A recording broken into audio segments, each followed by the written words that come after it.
손 치워요. 지금 당장.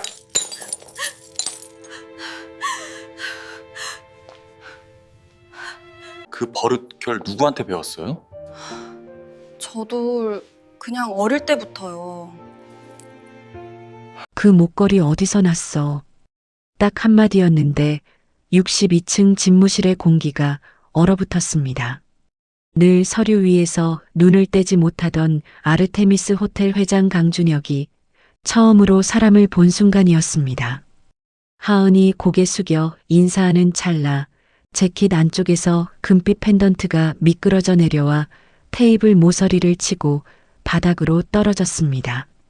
챙하고 울린 소리는 이상할 만큼 선명했고 그 작은 소리 하나가 방 안의 시간을 멈춰 세웠습니다. 강준혁은 무심한 척 손을 뻗어 목걸이를 집었습니다. 그냥 주워 돌려주면 그만인 일이었습니다. 그런데 펜던트를 뒤집어 안쪽을 보는 순간 손끝이 그대로 굳었습니다. S, Y, 그리고 아주 작은 별 문양 하나. 그 자리에서 30년 동안 한 번도 흔들린 적 없던 회장의 얼굴이 처음으로 무너졌습니다. 숨이 한 박자 늦게 들어왔고 눈가가 순식간에 젖어들었습니다. 마치 이름 하나가 가슴속 깊은 곳을 찍고 올라온 것처럼 그는 거의 들리지 않을 정도로 중얼거렸습니다. 수연아, 그건 제 엄마 유품이에요. 하은은 당황해 한 걸음 물러섰습니다. 그 목걸이는 자신의 것이 아니라 평생 말이 없던 엄마가 끝까지 품고 있던 유품이었습니다. 그런데 왜 이 사람이 그 이름을 알고 있는가? 왜 그 별 문양 앞에서 회장은 울고 있는가? 그 순간 강준혁은 깨달았습니다. 자신이 미래라는 말로 떠나버린 그날 누군가는 아이를 품은 채 혼자가 됐다는 것을, 그리고 지금 그 아이가 이 호텔 바닥을 닦으며 자기 앞에 서 있다는 것을. 하지만 이 목걸이가 끌어올리는 진실은 단순한 재회로 끝나지 않습니다. 누구도 준비하지 못한 방식으로 더 잔인한 방향으로 이어지기 시작합니다. 사연 시작 전 구독과 좋아요를 눌러주시고 지금 어디서 이 이야기를 듣고 계신지 댓글로 남겨주세요. 당신의 일상에 평안과 행복이 가득하기를 바라겠습니다. 오늘의 사연 시작합니다. 형광등 불빛이 깜빡였습니다. 반지하방 천장 한가운데 매달린 형광등이 켜졌다 꺼졌다를 반복할 때마다 강하은의 얼굴이 빛과 그늘 사이를 오갔습니다. 모니터 화면만이 꾸준히 하은의 얼굴을 파랗게 비추고 있었습니다. 이 사람은 과연 이 방에서 빠져나올 수 있을까요? 화면 속에는 이력서가 펼쳐져 있었습니다. 12번째 수정본이었습니다. 이름, 나이, 학력, 경력. 그 아래 경력 단절 2년이라는 항목이 눈에 박혔습니다. 하은은 커서를 그 위에 올려두고 오래 가만히 있었습니다. 지우고 싶었지만 지울 수 없는 사실이었습니다. 어머니 곁에서 2년을 보낸 시간이 서류 위에서는 그냥 공백으로 남아 있었습니다. 방은 좁았습니다. 한 사람이 팔을 뻗으면 벽에 닿을 것 같은 크기였습니다. 벽 한켠에는 곰팡이 자국이 손바닥만 하게 번져 있었는데 겨울이 되면서 그 테두리가 조금씩 더 넓어지고 있었습니다.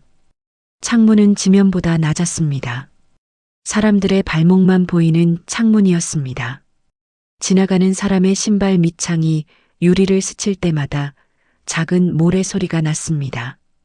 그 소리가 오늘따라 유난히 크게 들렸습니다. 전기장판만이 방 안에서 유일하게 온기를 내고 있었습니다. 하은은 장판 위에 앉아 두 무릎을 세우고 모니터를 바라보고 있었습니다. 어깨가 안으로 말려 있었습니다. 등이 굽어 있었습니다. 그렇게 앉아있는 하은의 모습이 꼭 무언가에 짓눌린 것처럼 보였습니다. 책상 한켠에 목걸이 하나가 놓여 있었습니다. 얇은 금빛 체인 끝에 작은 펜던트가 달린 목걸이였습니다. 하은은 이력서 화면에서 눈을 떼지 않은 채 손을 뻗어 그것을 집었습니다. 손가락이 자연스럽게 펜던트 안쪽으로 향했습니다. 습관적인 동작이었습니다. S, Y라는 이니셜이 음각으로 새겨져 있었고 그 옆에 아주 작은 별 문양이 하나 붙어 있었습니다. 하은은 엄지손가락으로 그것을 천천히 문질렀습니다. 매끄러운 금속의 감촉이 손끝에 닿았습니다. 차가웠습니다. 어릴 때부터 보아온 목걸이였습니다. 어머니 이수연은 이것을 항상 목에 걸고 있었습니다. 잠을 잘 때도 설거지를 할 때도 병원 침대에 누워 있을 때도 그랬습니다. 하은은 한 번도 이것이 어디서 온 것인지 물어본 적이 없었습니다. 어머니도 한 번도 먼저 말하지 않았습니다. 그게 당연한 것인 줄 알았습니다. 그런데 오늘 밤은 달랐습니다. 하은은 펜던트를 형광등 불빛 쪽으로 가까이 들었습니다. S, Y. 어머니 이름 이수연의 이니셜이 맞았습니다. 그런데 이 획은 어머니의 것이 아니었습니다. 어머니의 글씨는 둥글고 부드러웠습니다. 이 이니셜은 달랐습니다. 너무 반듯했습니다. 너무 힘이 들어가 있었습니다. 세공사의 손이 지나간 흔적 같았습니다. 별 문양도 마찬가지였습니다. 어머니가 스스로 골랐을 것 같지 않은 디자인이었습니다. 하은은 그 생각을 더 밀고 나가지 않았습니다. 아직은 아니라고 느꼈습니다. 지금 당장 감당할 수 있는 것들이 따로 있었습니다. 모니터 화면 오른쪽 상단에 은행 앱 알림이 떠 있었습니다. 하은은 그것을 눌렀습니다. 잔고 47,000원. 숫자를 보는 순간 하은의 눈꺼풀이 잠깐 떨렸습니다. 편의점 도시락으로 계산하면 15끼였습니다. 월세는 2달째 밀려 있었습니다. 어머니 병원비로 든 대출 이자는 이달에도 통장에서 빠져나갔습니다. 실직한 지 석 달이 지났습니다. 하은이 일하던 청소대행 업체가 갑자기 문을 닫았습니다. 사장이 직원들에게 문자 한 통을 남기고 연락을 끊었습니다. 퇴직금도 없었습니다. 그냥 그렇게 끝났습니다. 하은은 앱을 닫고 냉장고 문을 열었습니다. 달걀 2개와 두부 반모가 전부였습니다. 냉장고 안쪽에서 차가운 바람이 흘러나왔습니다. 하은은 그 바람을 얼굴로 맞으면서 잠시 냉장고를 바라보다가 천천히 문을 닫았습니다. 닫히는 소리가 방 안에서 작게 울렸습니다. 방 구석에 유품 상자가 놓여 있었습니다. 어머니가 쓰던 물건들이 담긴 상자였습니다. 이수연이 세상을 떠난 지 11달이 지났지만 하은은 그 상자를 아직 치우지 못했습니다. 상자 안에 뚜껑을 열지 않은 일기장이 들어 있었습니다. 어머니가 마지막으로 하은의 손을 잡으며 남긴 말이 있었습니다. 많이 아프면 그때 읽어라. 그 말이 지금도 귀에 남아 있었습니다. 몸이 아프면 읽으라는 말이 아니었을 거라고 하은은 생각했습니다. 마음이 무너질 때 읽으라는 말이었을 거라고. 하지만 하은은 아직 그 일기장을 열지 않았습니다. 열면 정말로 무너질 것 같았습니다. 무너지면 다시 일어날 수 없을 것 같았습니다. 그래서 지금은 아니라고, 아직은 버틸 수 있다고 스스로에게 말했습니다. 자리로 돌아와 다시 취업 포털을 열었습니다.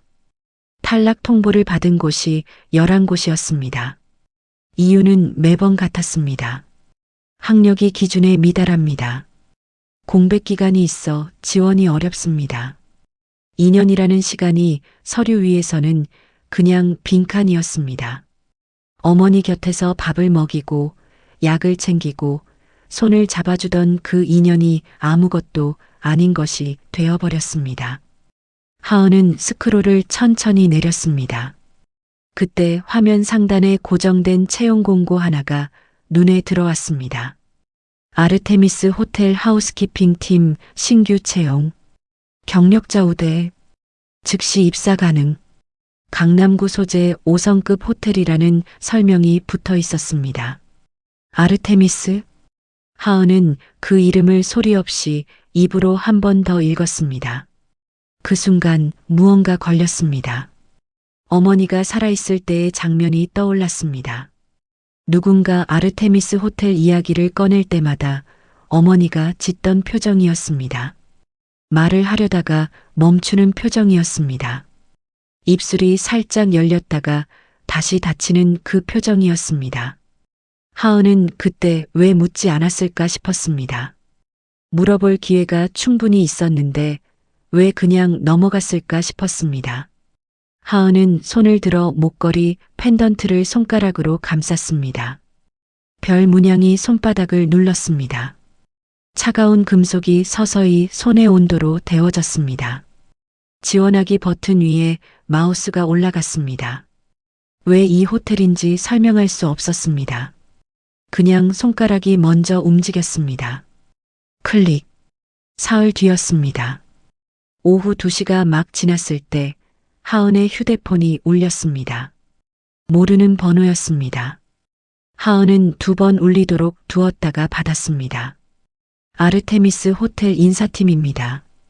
강하은 씨, 최종 합격을 알려드립니다. 전화가 끊겼습니다. 하은은 휴대폰을 내려다보았습니다. 화면에 통화 종료 표시가 떠 있었습니다. 몇 초가 지났습니다. 눈물이 먼저 났습니다. 훌쩍이는 소리도 없었습니다. 그냥 눈에서 물이 흘렀습니다.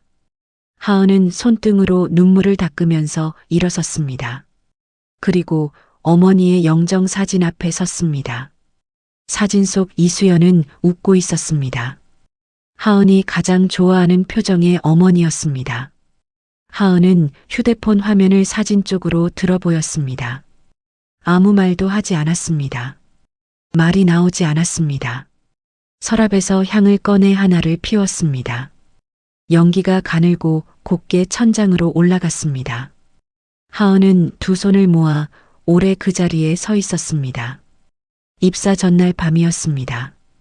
하은은 내일 입을 정장 재킷을 다림질했습니다.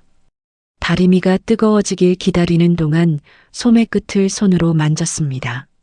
실밥이 조금 풀려 있었습니다. 바느질로 2번 감아 고정했습니다. 그 정도면 괜찮을 것 같았습니다. 작업화를 꺼내 밑창을 살펴보았습니다. 한쪽 뒤꿈치가 닳아 있었습니다. 편의점까지 걸어가서 깔창을 샀습니다. 4,000원이었습니다. 집으로 돌아오는 길에 깔창을 신발 안에 맞추어 끼우면서 하은은 잠깐 멈추었습니다. 이 작은 준비가 지금 자신이 할 수 있는 전부라는 생각이 들었습니다. 그 생각이 쓸쓸했지만 눈물이 나지는 않았습니다. 이미 오늘 한번 울었으니까 내일은 울지 않겠다고 생각했습니다. 불을 끄고 누웠습니다. 목걸이를 목에 건 채였습니다. 천장에 가로등 불빛이 창문 틀 모양으로 길게 드리워져 있었습니다. 아래층 어딘가에서 TV 소리가 들렸습니다. 웃음소리가 섞인 예능 프로그램 소리였습니다. 하은은 천장을 바라보았습니다.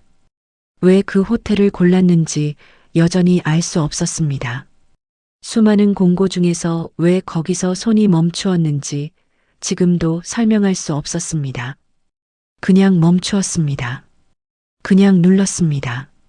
목걸이 펜던트가 가슴 위에서 천천히 식어갔습니다.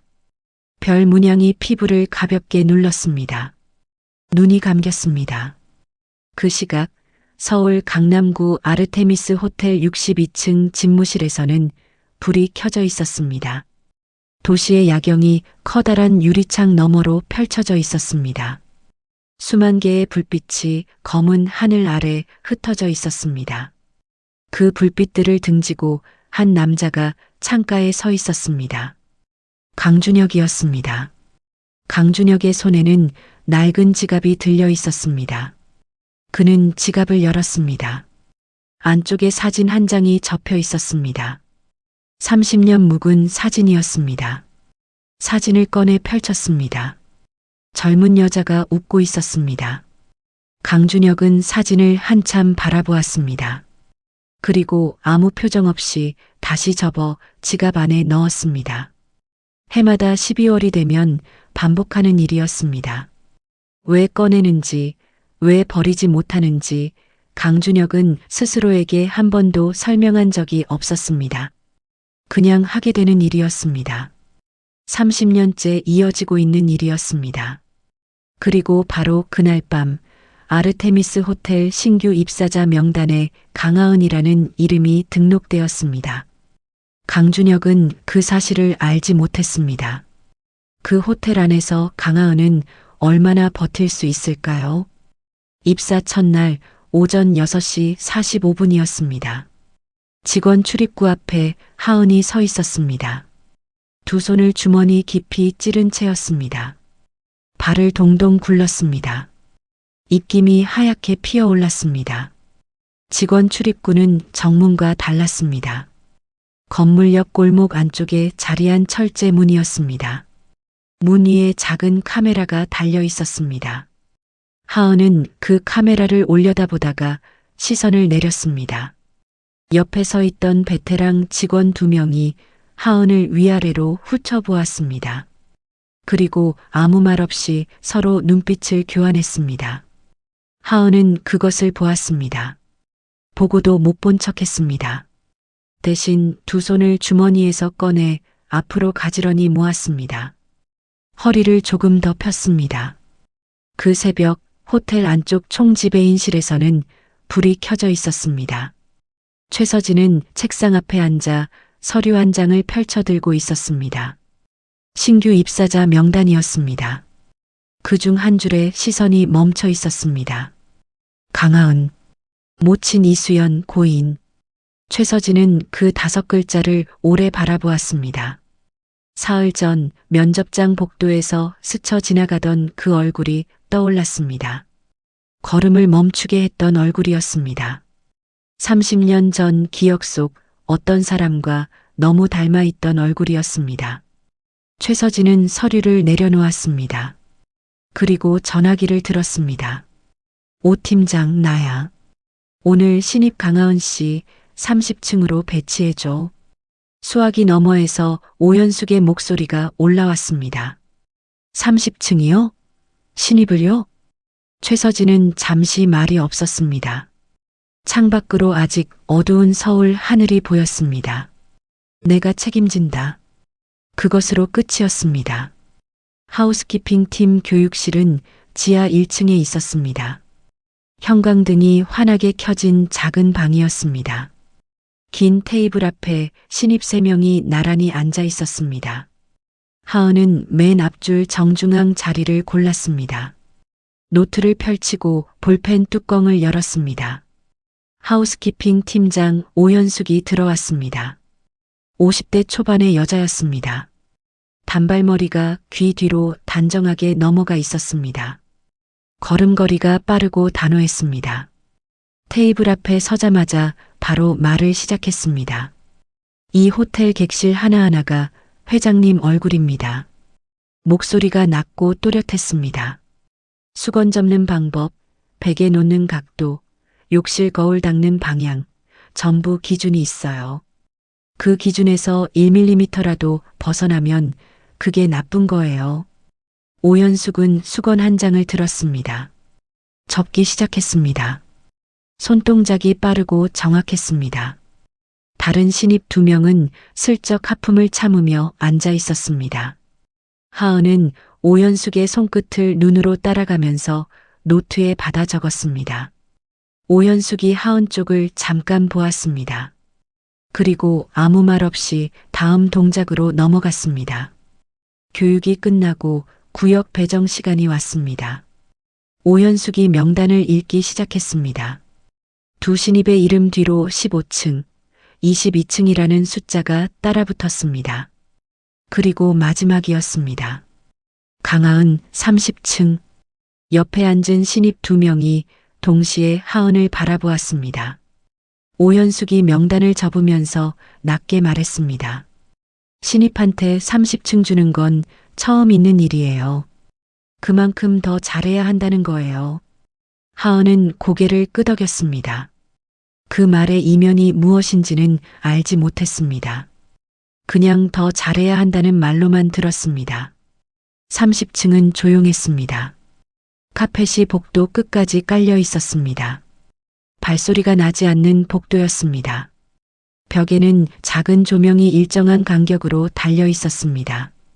은은하고 따뜻한 빛이었습니다. 공기 중에 무언가 향이 섞여 있었습니다. 꽃인지 나무인지 알 수 없는 향이었습니다. 하은은 카트를 밀며 복도 안으로 들어섰습니다. 카트 바퀴가 카펫 위를 굴러가며 낮게 울렸습니다. 체크리스트를 손에 쥐고 첫 번째 객실 번호를 확인했습니다. 그때였습니다. 복도 반대편에서 사람이 걸어오고 있었습니다. 짙은 네이비 계열의 양복이었습니다. 걸음걸이가 느리지도 빠르지도 않았습니다. 그런데 그 사람이 걸어오는 복도 전체가 좁아지는 것 같았습니다. 하은은 반사적으로 카트를 벽 쪽으로 붙이고 허리를 굽혔습니다. 안녕하십니까? 남자는 시선을 창밖으로 돌린 채 지나쳤습니다. 표정이 없었습니다. 말이 없었습니다. 걸음에 주저함이 없었습니다. 엘리베이터 문이 닫히는 소리가 났습니다. 하은은 허리를 펴고 복도를 바라보았습니다. 아무도 없었습니다. 카트 손잡이를 잡은 손에서 땀이 났습니다. 하은은 손을 앞치마에 문질러 닦았습니다. 나중에 정다인에게 물어봤을 때였습니다. 정다인이 눈을 크게 뜨며 말했습니다. 방금 회장님이랑 마주쳤어? 정다인은 27살이었습니다. 말이 빠르고 눈빛이 살아있는 사람이었습니다.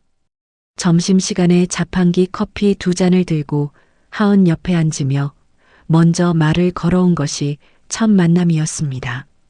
강준혁 회장님이야. 30층에 집무실 있거든. 거기 신입이 배치된 건 진짜 처음이래. 총지배인님이 직접 지시했다는 말도 돌던데. 하은은 종이컵을 두 손으로 감쌌습니다. 커피에서 온기가 올라왔습니다. 왜 그랬을까? 정다인이 어깨를 으쓱했습니다. 그걸 알면 내가 총지배인이지. 오후가 되었습니다. 하은이 3016호 욕실 청소를 마치고 나오는데 복도에서 구두 소리가 들렸습니다. 또각또각, 딱딱하고 빠른 구두 소리였습니다. 인사팀 과장 박미래였습니다. 38살의 여자였습니다. 머리카락을 뒤로 단단하게 묶고 있었습니다. 목에 사원증을 걸고 있었는데 그 사원증이 걸을 때마다 흔들렸습니다. 하은을 보자 걸음을 멈추었습니다. 박미래는 하은 앞에서 팔짱을 꼈습니다. 하은을 위아래로 훑어보았습니다. 그리고 말했습니다. 수습 기간 동안 서비스 품질이 기준에 미달하면 즉시 재배치해요. 하은은 고개를 숙였습니다. 네, 알겠습니다. 박미래는 대답을 듣고도 자리를 바로 뜨지 않았습니다. 잠시 하은을 바라보다가 다시 구두 소리를 내며 복도를 걸어갔습니다. 또각또각 소리가 멀어졌습니다. 박미래가 사라진 복도를 하은은 바라보았습니다. 입술을 꽉 다물었습니다. 무언가 삼키는 것 같은 표정이었습니다. 그때 옆에서 기척이 났습니다. 오현숙이었습니다. 언제 왔는지 모르게 와 있었습니다. 오현숙은 하은의 카트 위에 올려진 비품들을 말없이 가지런히 정리했습니다.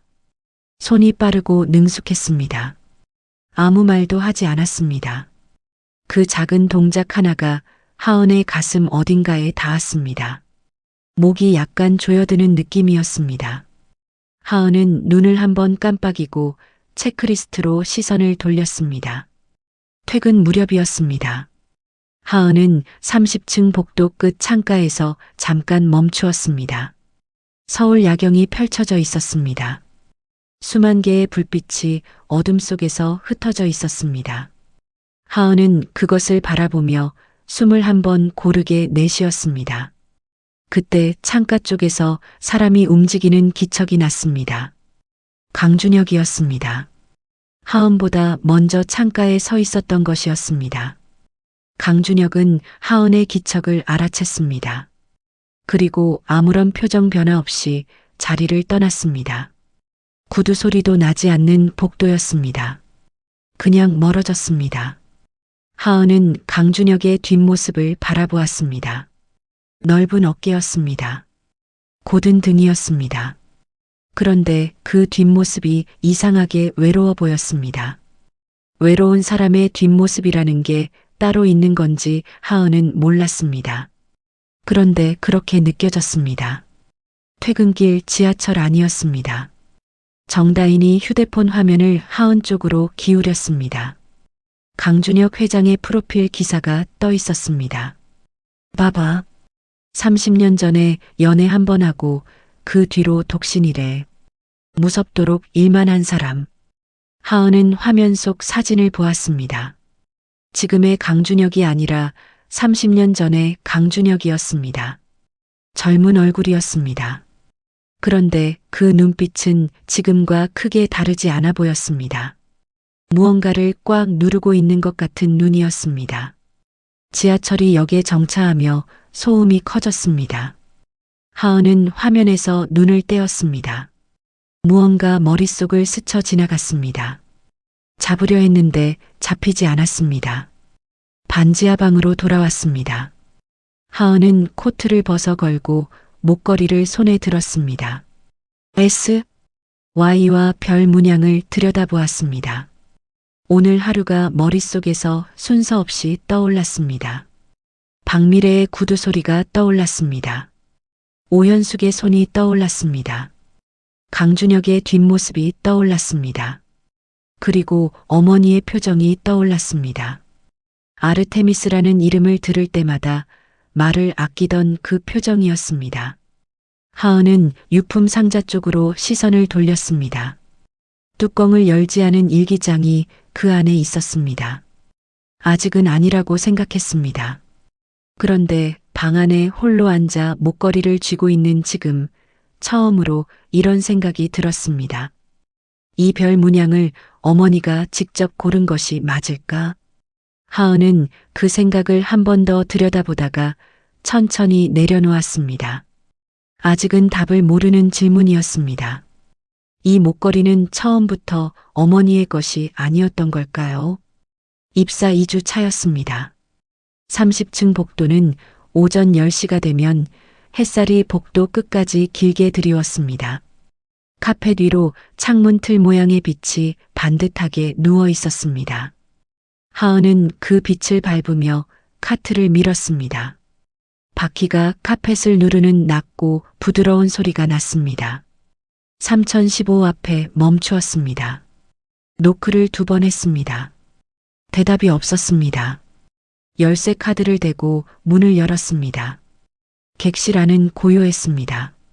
커튼이 반쯤 열려 있어서 오전 햇살이 거실 바닥에 비스듬하게 들어와 있었습니다. 하은은 카트를 문 옆에 세우고 청소를 시작했습니다. 욕실부터였습니다. 거울을 닦고 세면대를 닦고 욕조 테두리를 닦았습니다. 수건을 오연숙이 가르쳐준 방식으로 접어 선반 위에 올렸습니다. 각도를 한 번 더 확인했습니다. 거실로 나왔습니다. 테이블 위 꽃병을 정리하려고 카트를 당기는데 바퀴가 카펫 끝에 걸렸습니다. 카트가 옆으로 쏠렸습니다. 꽃병이 테이블에서 미끄러졌습니다. 바닥에 부딪히는 소리가 객실 안에 크게 울렸습니다. 도자기가 세 조각으로 갈라졌습니다. 물이 쏟아졌습니다. 꽃이 바닥에 흩어졌습니다. 하은은 굳었습니다. 안쪽 거실 문이 열렸습니다. 강준혁이 나왔습니다. 하은은 반사적으로 무릎을 꿇고 파편을 줍기 시작했습니다. 손이 떨렸습니다. 파편 하나가 손가락을 스쳤습니다. 피가 맺혔습니다. 하은은 그것도 모르고 계속 주었습니다. 그때 강준혁이 말했습니다. 손 치워요. 짧고 낮은 목소리였습니다. 하은은 손을 멈추었습니다. 고개를 들지 못했습니다. 강준혁은 인터폰으로 하우스키핑 팀에 연락했습니다. 하은은 그 목소리를 들으면서 바닥을 바라보고 있었습니다. 귓바퀴가 빨갛게 달아올랐습니다. 당황하면 손목 안쪽을 손가락으로 두드리는 습관이 있었습니다. 하은은 무릎 위에 손을 올린 채 그 동작을 하고 있었습니다. 강준혁의 시선이 그 손 위에 멈추었습니다. 하은은 몰랐습니다. 강준혁이 굳어가고 있다는 것을. 그 손동작이었습니다. 손목 안쪽을 손가락으로 두드리는 그 동작이었습니다. 30년 전 이수연이 긴장하거나 당황할 때마다 하던 것과 똑같은 동작이었습니다. 강준혁은 말을 잃었습니다. 오현숙이 달려왔습니다.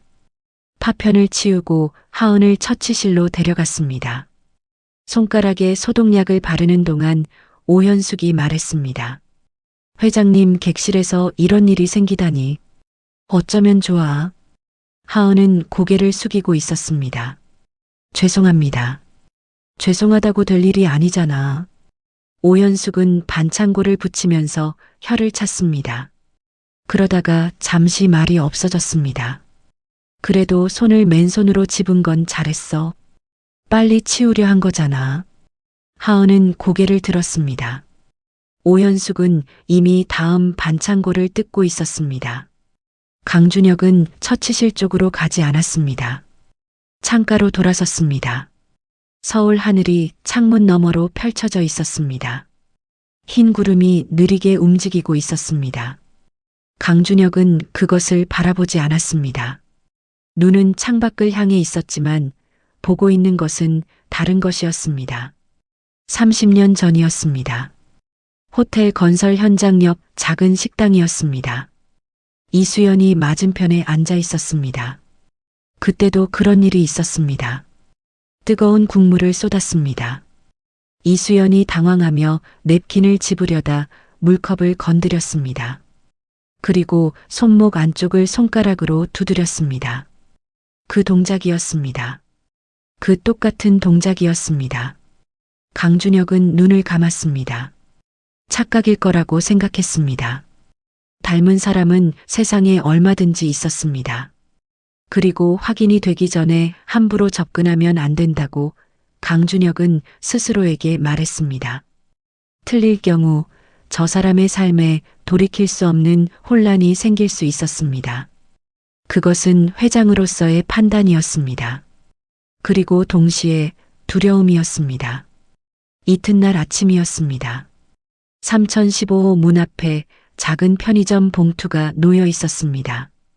강준혁이 문을 열었을 때 발에 걸렸습니다. 집어들었습니다. 반창고 한 개와 메모지였습니다. 어제 꽃병을 깨뜨려 정말 죄송합니다. 손이 다치지 않으셨으면 좋겠습니다. 3015 담당 하우스키퍼 강하은 드림. 강준혁은 메모를 오래 읽었습니다. 그리고 볼펜을 들어 메모지 위에 선 하나를 그었습니다. 반창고는 안으로 가져갔습니다. 메모는 문 앞에 남겨두었습니다. 며칠이 지났습니다. 하은이 30층 직원 전용 창고를 정리하는 날이었습니다. 창고는 30층 복도 끝 비상구 옆에 붙어 있는 좁은 공간이었습니다. 선반마다 비품이 빽빽하게 들어차 있었습니다. 창고 안쪽 구석에 골판지 상자 몇 개가 쌓여 있었습니다. 하은은 상자들을 꺼내 정리하기 시작했습니다. 겉면 스티커를 읽었습니다. 30주년 아카이브 수장고 이관전 임시보관. 담당자 확인 요망. 하은은 상자 하나를 열었습니다. 안에 오래된 인쇄물들이 담겨 있었습니다. 30주년 아카이브 작업을 맡았던 외주 업체 직원이 퇴사하면서 인수인계 없이 창고에 방치된 물품들이었습니다. 하은은 인쇄물 하나를 꺼냈습니다. 두껍고 낡은 책자였습니다. 표지에 먼지가 쌓여 있었습니다. 소매로 먼지를 털었습니다. 1995 아르테미스 호텔 개관 기념 화보. 하은은 책자를 펼쳤습니다. 흑백 사진들이 가득했습니다. 개관 행사 장면들이었습니다. 리본 커팅 사진, 로비 사진, 직원들 단체 사진. 페이지를 넘겼습니다. 자원봉사자 단체 사진이 나왔습니다. 하은의 손이 멈추었습니다. 사진 속 사람들은 줄지어 서 있었습니다. 얼굴이 손가락 한마디 크기였습니다. 그런데 한 사람에게서 눈이 멈추었습니다. 앞줄 왼쪽에서 두 번째였습니다. 젊은 여자였습니다. 카메라를 보며 웃고 있었습니다. 하은은 숨이 멎었습니다. 코끝 모양, 입꼬리가 올라가는 각도, 왼쪽 귀 아래의 작은 점, 어머니였습니다. 어머니 이수연이 29살 때 가장 좋아하던 사진 속 표정과 똑같은 미소였습니다. 그리고 그 옆에 젊은 강준혁이 서 있었습니다. 하은은 창고에서 나왔습니다. 화보를 들고 뛰다시피 걸었습니다. 정다인을 찾았습니다. 정다인은 22층 린넨실에 있었습니다. 하은이 화보를 펼쳐 보였습니다. 이 여자 누군지 알아? 정다인은 사진을 들여다보았습니다. 고개를 갸웃했습니다. 모르는데. 왜? 같이 있는 거 찾아봐 줄 수 있어? 이 사람이 누구인지. 정다인은 화보를 들고 상자로 돌아갔습니다. 같은 상자 안에 다른 책자가 있었습니다. 개관 기념 행사수기 문집이었습니다. 정다인이 자원봉사자 명단 페이지를 펼쳤습니다. 이름들을 손가락으로 훑었습니다. 그리고 멈추었습니다. 정다인이 하은을 올려다보았습니다. 눈이 커져 있었습니다. 아! 목소리가 낮아졌습니다. 이름이 내 엄마 이름이랑 똑같다. 이수연. 하은은 그 이름을 손가락으로 짚었습니다. 1995년 종이 위에 인쇄된 활자였습니다. 손가락이 떨렸습니다. 하은은 화보를 다시 펼쳐 사진 속 여자를 보았습니다. 그리고 강준혁을 보았습니다. 그리고 다시 이수연이라는 이름을 보았습니다. 두 사람 사이에 오래 침묵이 흘렀습니다. 창고로 돌아와 화보를 상자에 넣으면서 하은은 잠깐 멈추었습니다. 화보를 가져가고 싶었습니다. 하지만 호텔 자료였습니다. 대신 사진 페이지를 스마트폰으로 찍었습니다. 그리고 화보를 내려놓기 직전 목걸이를 꺼내 들었습니다. S, Y를 보았습니다. 별 문양을 보았습니다. 사진 속 강준혁의 옆에 서 있던 어머니의 얼굴이 겹쳤습니다. 이 이니셜을 어머니가 스스로 새긴 것이 아닐 수도 있다는 생각이 이번에는 처음과 달리 구체적인 형태로 자리를 잡았습니다. 반지하 방으로 돌아왔습니다. 하은은 스마트폰 화면에 사진을 띄워놓고 어머니의 영정 사진과 번갈아 보았습니다. 형광등 불빛 아래서도 두 얼굴이 같은 사람이라고 해도 믿을 만큼 닮아 있었습니다. 하은은 유품 상자를 열었습니다. 일기장이 맨 위에 있었습니다. 표지가 낡아 있었습니다. 손이 갔습니다. 멈추었습니다. 아직은 아니라고 생각했습니다. 아직은 버틸 수 있다고 생각했습니다. 일기장을 열면 정말로 무너질 것 같았습니다. 하은은 상자 뚜껑을 닫았습니다. 그리고 목걸이를 손에 쥔 채 눈을 감았습니다. 별 문양이 손바닥을 눌렀습니다. 그 시각 62층 집무실에서 강준혁은 개인 파일에서 1995년 개관 당시 사진 묶음을 꺼내 들고 있었습니다. 이수연의 얼굴을 찾는데 3초가 걸리지 않았습니다. 30년이 지났지만 그 얼굴은 여전히 바로 보였습니다. 강준혁은 사진을 파일에 도로 넣으며 오늘 30층 복도에서 마주쳤던 신입 하우스키퍼의 손동작을 떠올렸습니다. 손목 안쪽을 두드리던 그 동작이었습니다. 확인이 되기 전까지는 아무것도 해서는 안 된다고 강준혁은 파일을 서랍에 넣고 자물쇠를 채웠습니다. 하지만 손이 자물쇠 위에서 떠나지 않았습니다.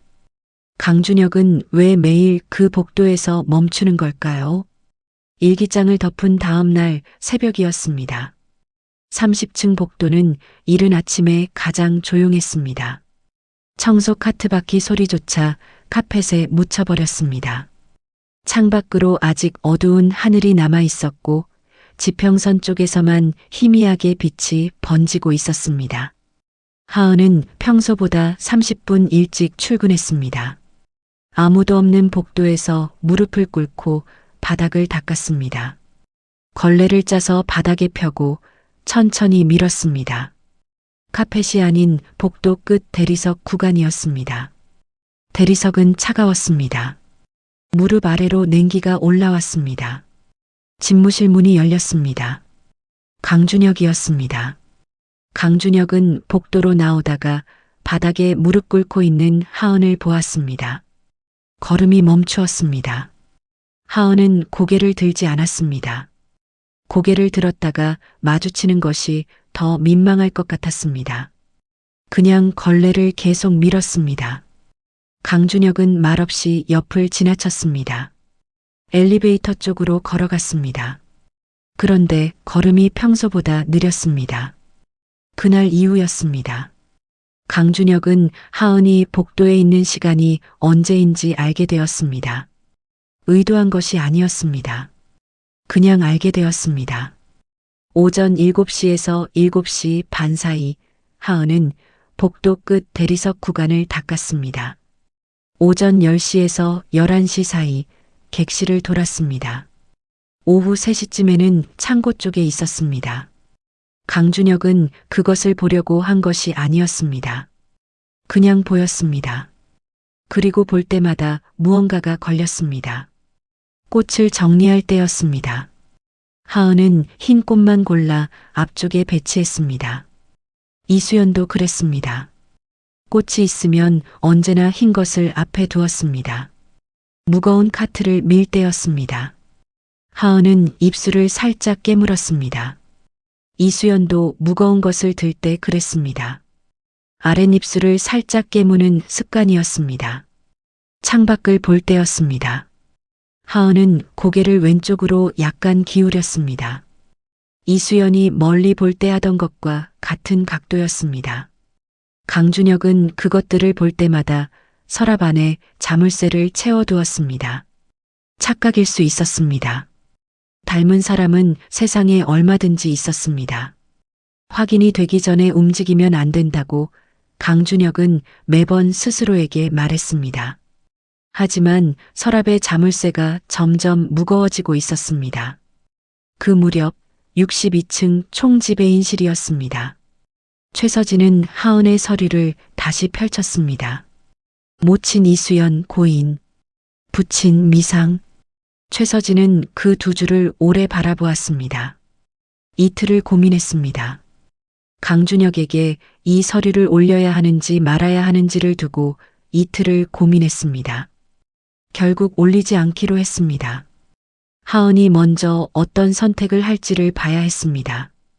강준혁에게 먼저 알리면 그 다음이 너무 빨라질 수 있었습니다. 너무 빠른 것은 좋지 않았습니다. 최서진은 서류를 닫았습니다. 같은 시각 인사팀이었습니다. 박미래는 모니터 앞에 앉아 보고서를 작성하고 있었습니다. 그러다가 잠깐 멈추었습니다.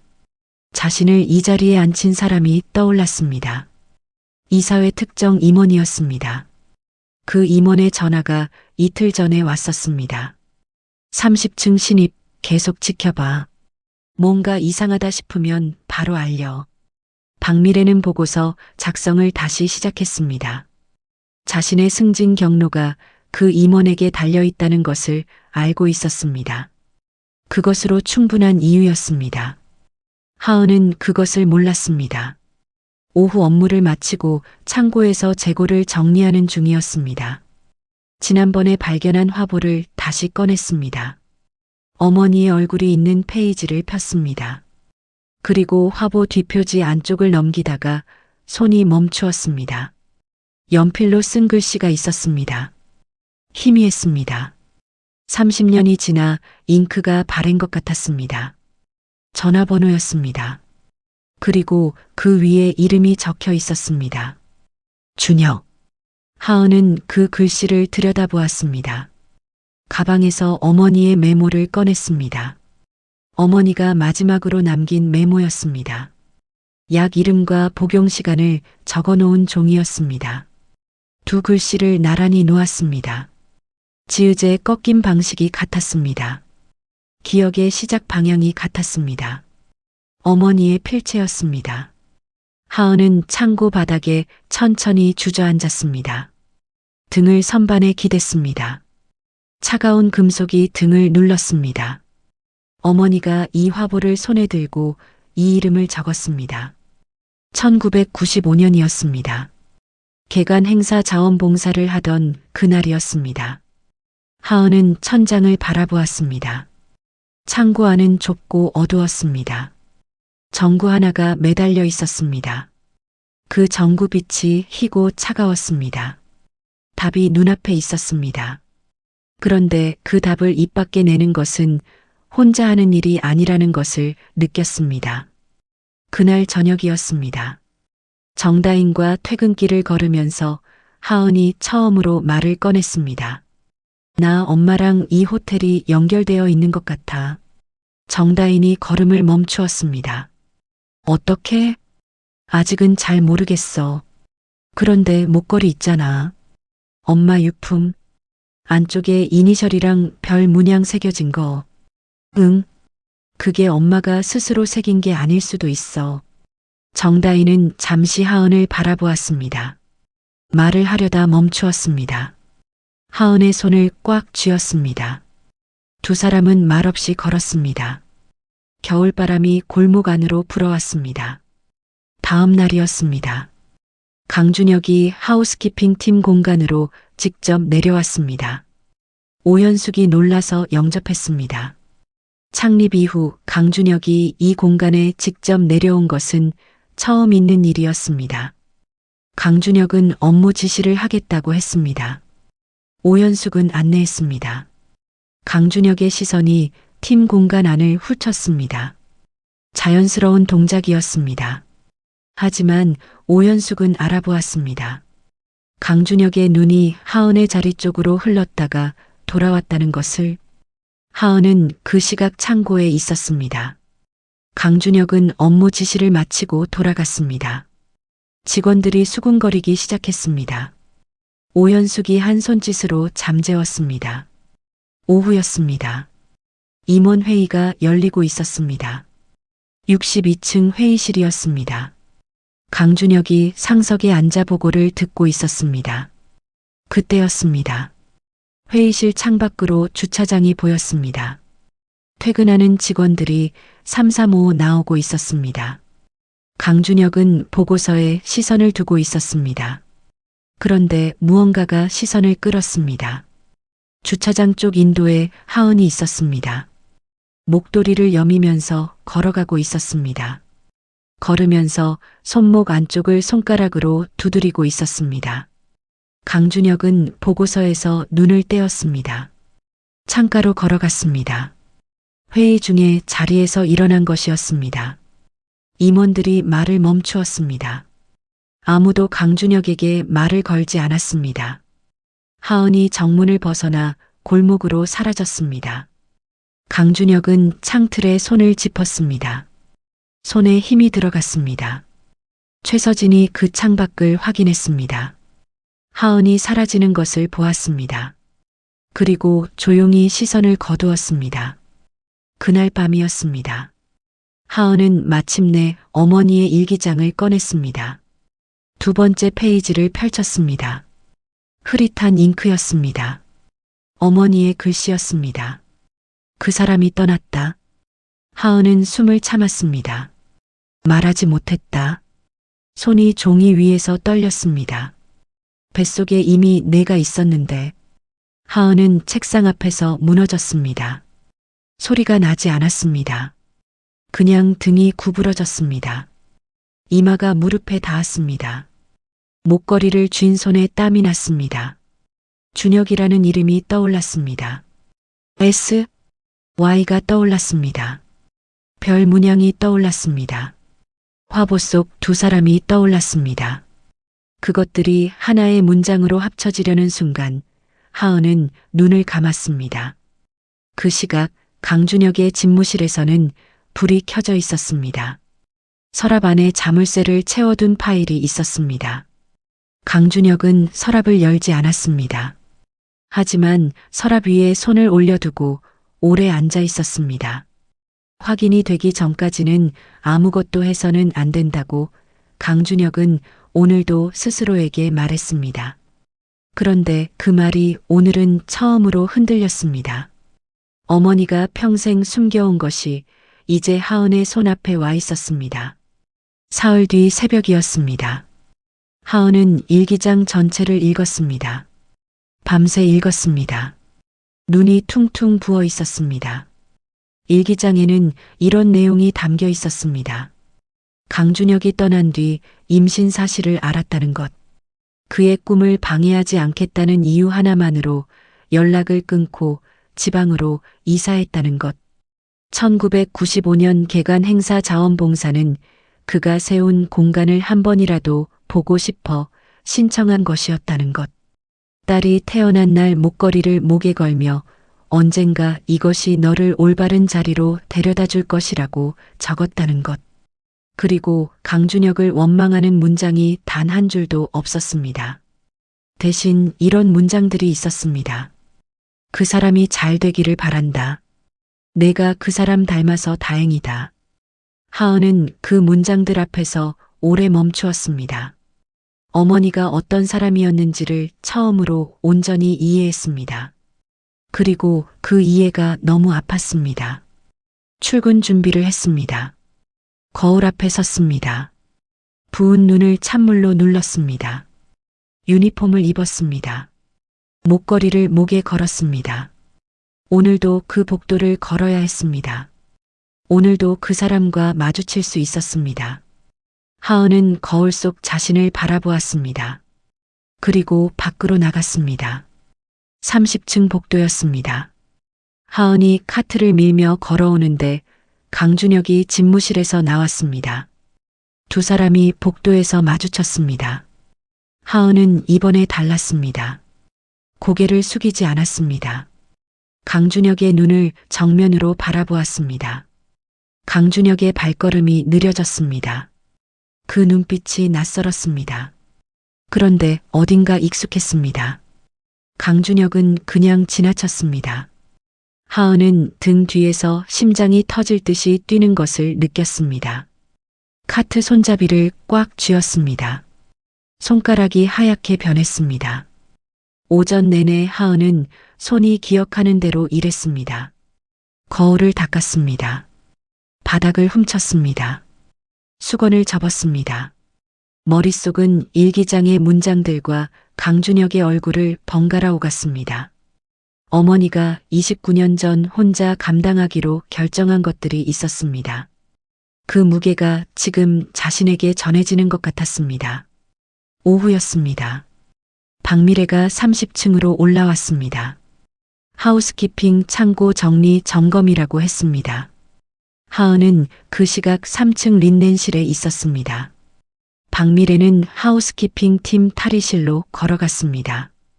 하은의 사물함 앞에 멈추었습니다. 주머니에서 마스터키를 꺼냈습니다. 마스터키 사용 기록이 시스템에 남는다는 것을 박미래는 알고 있었습니다. 하지만 배우 임원이 보안팀 안에 자신의 라인을 통해 처리해 줄 것이라는 믿음이 있었습니다. 그것으로 충분하다고 생각했습니다. 사물함 문이 열렸습니다. 안에 물건이 몇 가지 있었습니다. 개인 가방, 작은 파우치, 그리고 화보. 박미래는 화보를 꺼냈습니다. 페이지를 넘겼습니다. 스마트폰을 들어 사진을 찍었습니다. 가방 안에 일기장이 있었습니다. 표지를 찍었습니다. 사물함을 닫았습니다. 복도로 나오는데 반대편에서 하은이 걸어오고 있었습니다. 두 사람의 눈이 마주쳤습니다. 박미래는 표정 하나 바꾸지 않고 지나쳤습니다. 하은은 자신의 사물함 쪽에서 박미래가 나왔다는 것을 보았습니다. 그런데 그 순간에는 그 의미를 파악하지 못했습니다. 이튿날 아침이었습니다. 박미래가 하은을 인사팀으로 불렀습니다. 호텔 내부 인쇄물 무단 촬영, 외부 반출 시도, 업무 집중 저해, 물품 소지, 경위서 제출하세요. 딱딱한 목소리였습니다. 인사팀 회의실이었습니다. 테이블을 사이에 두고 박미래가 앉아 있었습니다. 하은은 그 자리에 서 있었습니다. 오현숙이 하은 옆에 나란히 섰습니다. 박미래를 정면으로 바라보며 말했습니다. 내부 인쇄물이라는 게 구체적으로 뭔지 말씀해 주시겠어요? 창고에 방치된 폐기 예정 자료를 직원이 들여다본 게 무단 촬영이라는 근거가 어디 있어요?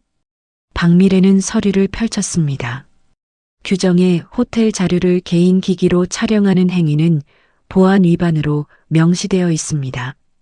오현숙이 입을 열려는데 하은이 먼저 말했습니다. 경위서 쓰겠습니다. 오현숙이 하은을 보았습니다. 하은은 오현숙을 보며 고개를 저었습니다. 경위서를 쓰는 동안 오현숙은 그 옆에 나란히 앉아 있었습니다. 아무 말도 하지 않았습니다. 그냥 앉아 있었습니다. 최서진은 그 장면을 복도에서 지나치다 보았습니다. 총지배인실로 올라가 당일 오후 마스터키 사용 기록을 시스템에서 직접 확인했습니다. 박미래의 이름이 있었습니다. 그리고 보안팀 내 누군가가 그 기록을 삭제하려 한 흔적이 있었습니다. 완전히 지워지지 않은 흔적이었습니다. 최서진은 그 기록을 별도 서버에 백업했습니다. 그리고 강준혁에게 보고할 타이밍을 재기 시작했습니다. 그날 저녁이었습니다. 최서진이 강준혁을 독대했습니다. 집무실이었습니다. 창밖으로 서울 야경이 펼쳐져 있었습니다. 최서진은 서류를 내려놓으며 말했습니다. 30층 신입 강하은 씨 이야기 드려도 되겠습니까? 강준혁이 보고서에서 눈을 들었습니다. 말해요. 최서진이 잠시 말이 없었습니다. 그리고 천천히 입을 열었습니다. 모친 성함이 이수연 씨입니다.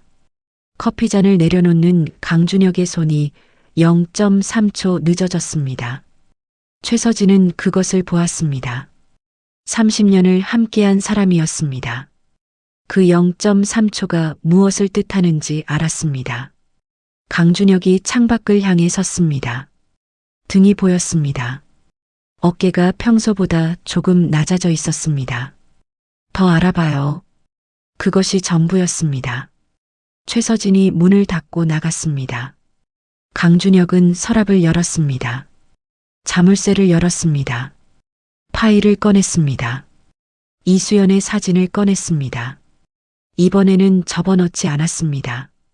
책상 위에 그냥 올려두었습니다. 그날 밤이었습니다. 강준혁은 이수연의 사진 앞에 앉아 하은의 손버릇을 떠올렸습니다. 걸음걸이를 떠올렸습니다. 꽃을 정리하는 방식을 떠올렸습니다. 그 위로 30년 전 이수연이 같은 동작들을 하던 장면이 겹쳤습니다. 더 이상 착각이 아니었습니다. 강준혁은 처음으로 그 사실 앞에서 멈추지 않기로 했습니다. 이튿날 오전이었습니다. 최서진이 외부 일정으로 자리를 비웠습니다. 박미래는 그 시간을 놓치지 않았습니다. 배우 임원의 명시적 승인 아래 인사팀 징계소위원회를 긴급 소집했습니다. 수습기간 보안 규정 위반, 복무 규정 위반, 계약 해지를 의결했습니다. 하은이 인사팀으로 불려왔습니다. 테이블 위에 봉투가 놓여 있었습니다. 2달치 급여와 퇴직 처리 서류가 담긴 봉투였습니다. 서명해요. 박미래가 서명란을 손가락으로 가리켰습니다. 하은은 봉투를 바라보았습니다. 눈을 깜빡이지 않았습니다. 서명란을 보았습니다. 그리고 펜을 들지 않았습니다. 확인했습니다. 하은이 봉투를 집어들고 자리에서 일어났습니다. 박미래가 다시 서명란을 가리키며 말했습니다. 서명을 해야. 하은은 이미 문 쪽으로 걸어가고 있었습니다. 최서진이 전화를 받은 건 외부회의 도중이었습니다. 오현숙이었습니다. 최서진은 회의를 중단했습니다. 바로 호텔로 복귀했습니다.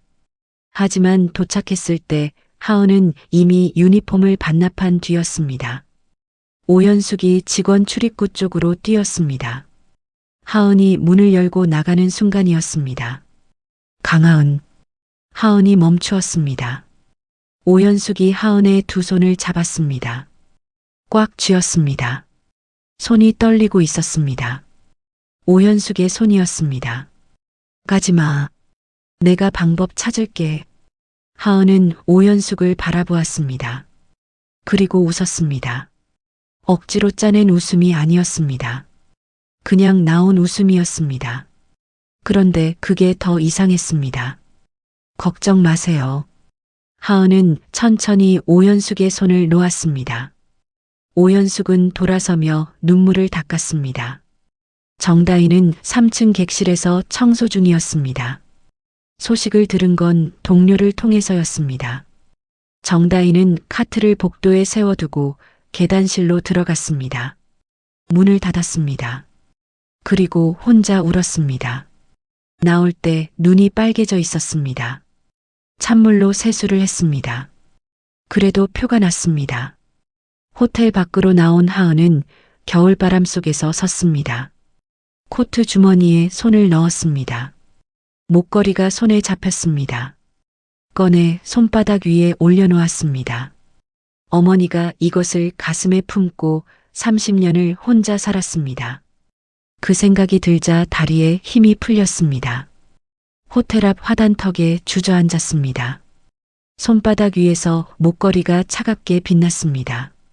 별 문양이 겨울 햇살을 받았습니다. 어머니의 일기 마지막 문장이 떠올랐습니다. 언젠가 이것이 너를 올바른 자리로 데려다 줄 것이다. 하은은 그 문장을 손 안의 목걸이를 보며 속으로 읽었습니다. 지금 이 자리가 올바른 자리인지 알 수 없었습니다. 아직 끝이 아닌지도 알 수 없었습니다. 그때였습니다. 발소리가 들렸습니다. 빠른 걸음이었습니다. 최서진이 호텔 정문으로 나오고 있었습니다. 하은을 보자 걸음을 멈추었습니다. 손에 무언가를 들고 있었습니다. 낡은 서류 봉투였습니다. 최서진이 하은 앞에 서서 말했습니다. 잠깐 나하고 이야기할 수 있겠어요? 하은은 최서진의 손에 들린 봉투를 보았습니다. 봉투 겉면에 글씨가 있었습니다. 30년 묵은 잉크로 쓴 글씨였습니다. 이수연 귀중. 하은은 손 안의 목걸이를 더 꽉 쥐었습니다. 어머니의 이름이 낯선 사람의 손에 들려 있었습니다. 그런데 슬프지 않았습니다. 놀랍지도 않았습니다. 오래 기다린 것이 이제 도착했다는 느낌이었습니다. 이 봉투 안에는 무엇이 들어 있었던 걸까요? 호텔 인근 카페였습니다. 유리창 너머로 아르테미스 호텔 외벽이 보이는 자리였습니다. 최서진이 테이블 위에 봉투를 내려놓았습니다. 하은은 그 봉투를 바라보았습니다. 손을 뻗지 않았습니다. 최서진이 먼저 입을 열었습니다. 회장님이 3년을 찾으셨어요. 하은이 최서진을 올려다보았습니다. 이수연 씨가 주소를 바꾸고 연락을 끊었습니다. 회장님은 그 이유를 모르셨어요. 편지를 3번 보내셨는데 전부 반송됐습니다. 최서진이 봉투를 하은 쪽으로 밀었습니다. 버리시려다 차마 못하시는 걸 제가 받아서 30년간 보관했습니다. 하은은 봉투를 들었습니다. 겉면을 손가락으로 천천히 쓸었습니다. 이수연 귀중. 강준혁의 글씨였습니다. 힘있고 반듯한 글씨였습니다. 봉투를 열었습니다. 편지 3통이 들어 있었습니다. 각각 다른 날짜의 소인이 찍혀 있었습니다. 1995년 12월, 1996년 3월, 1996년 9월. 3통 모두 붉은 도장이 찍혀 있었습니다. 수취인 불명, 반송. 하은은 그 도장을 손가락으로 짚었습니다.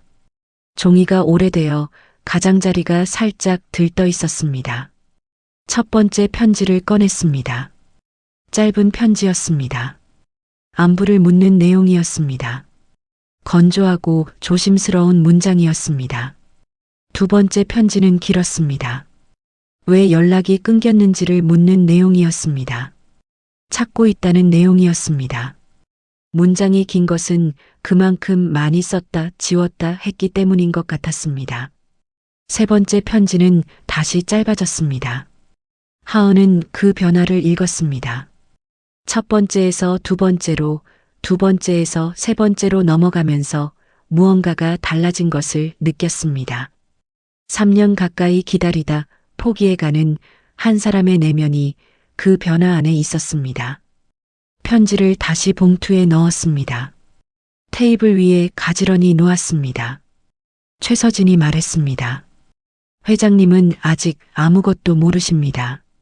하은 씨가 어떻게 하실지를 먼저 알고 싶었습니다. 하은은 창밖을 보았습니다.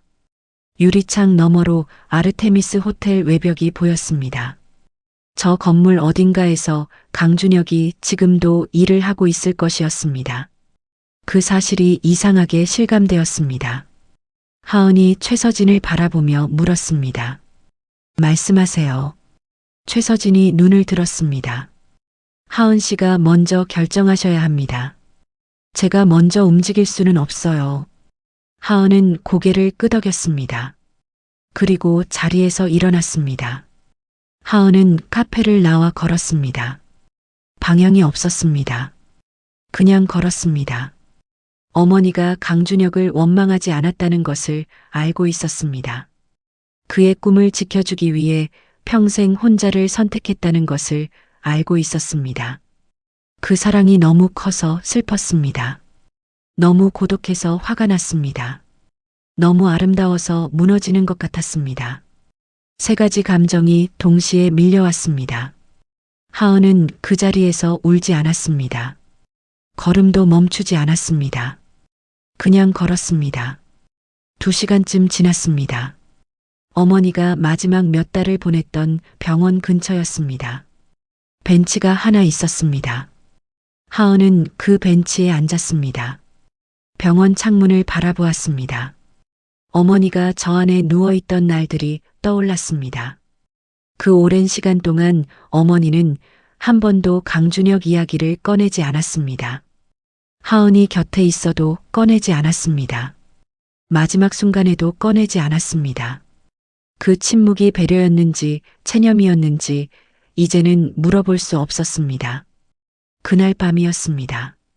강준혁의 휴대폰에 문자가 왔습니다. 최서진이었습니다. 이수연 씨의 딸입니다. 5글자였습니다.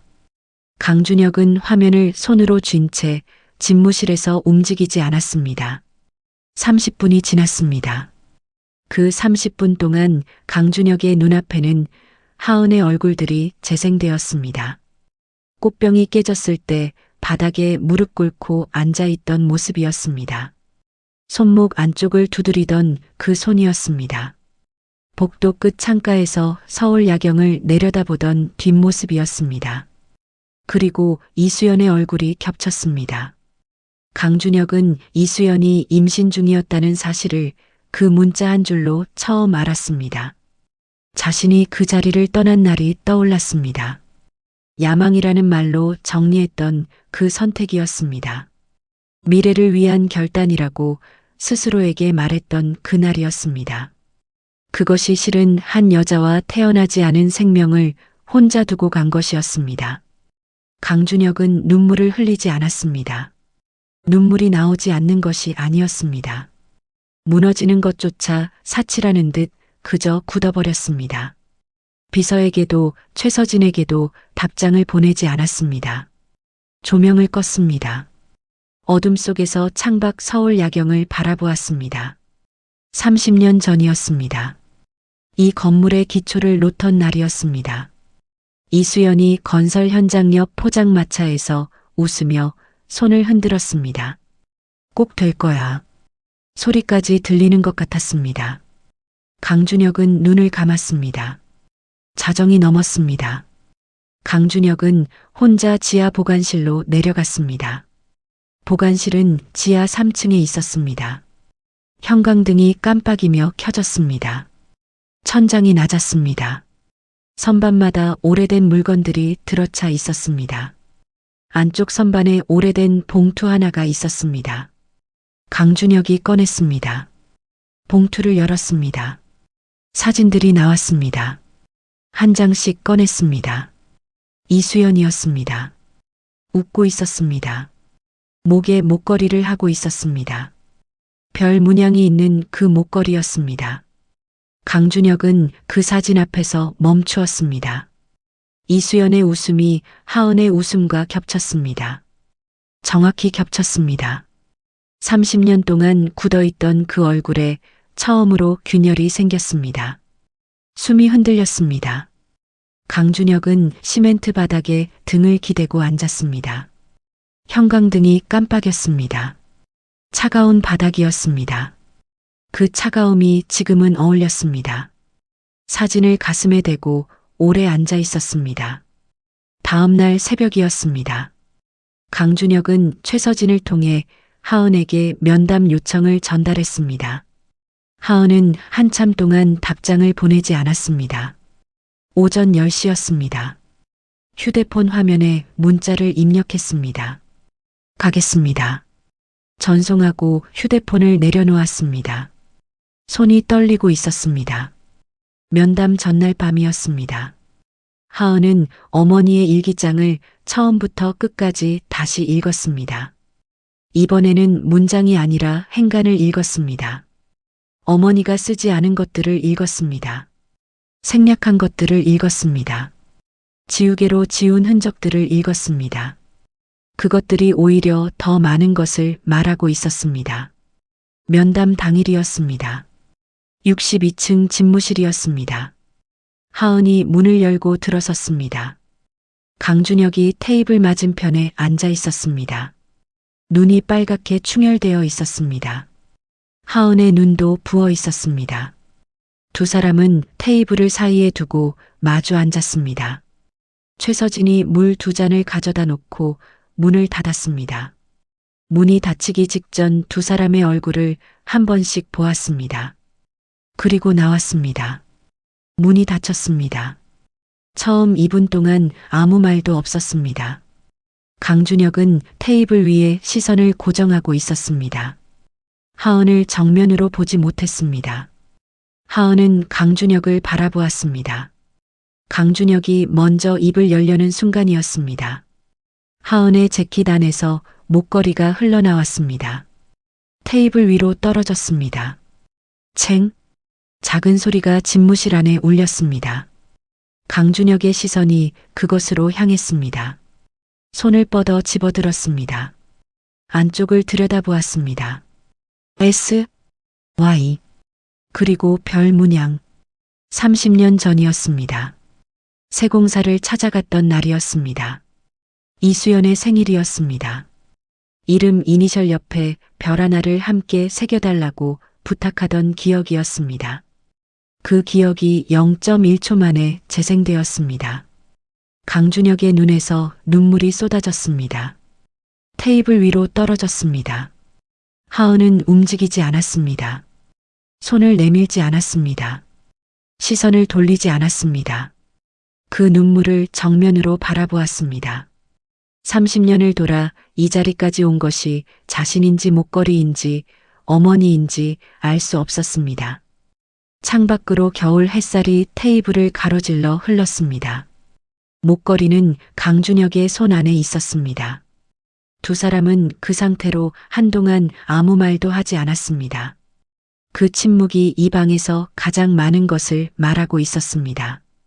그때 하은이 입을 열었습니다. 입술이 한 번 떨렸습니다. 그리고 말했습니다. 엄마가 당신을 원망하지 않았어요. 강준혁의 어깨가 무너졌습니다. 강준혁은 30년 만에 처음으로 그 이름을 소리내어 말할 수 있을까요? 집무실이었습니다. 엄마가 당신을 원망하지 않았어요. 하은의 말이 방 안에 머물렀습니다. 강준혁은 고개를 들지 못했습니다. 목걸이를 쥔 손이 떨렸습니다. 테이블 위로 눈물이 한 방울 더 떨어졌습니다. 하은은 가방을 열었습니다. 어머니의 일기장을 꺼냈습니다. 테이블 위에 놓았습니다. 강준혁 쪽으로 밀지 않았습니다. 그냥 두 사람 사이에 놓았습니다. 강준혁이 일기장을 보았습니다. 손을 뻗지 않았습니다. 하은이 말했습니다. 읽으라는 게 아니에요. 이것이 있었다는 걸 알았으면 해서요. 강준혁은 일기장을 바라보았습니다. 낡은 표지였습니다. 모서리가 달아 있었습니다. 이수연이 오래 손에 쥐었던 흔적이었습니다. 강준혁이 천천히 입을 열었습니다. 내가 떠난 게 아니었어요. 내가 찾았습니다. 목소리가 낮고 갈라졌습니다. 3년을 찾았는데 찾을 수가 없었어요. 그래서 포기했습니다. 포기하면 안 됐는데. 하은은 아무 말도 하지 않았습니다. 강준혁이 지갑을 꺼냈습니다. 안에서 사진 한 장을 꺼냈습니다. 테이블 위에 놓았습니다. 이수연이었습니다. 웃고 있는 사진이었습니다. 하은은 그 사진을 보았습니다.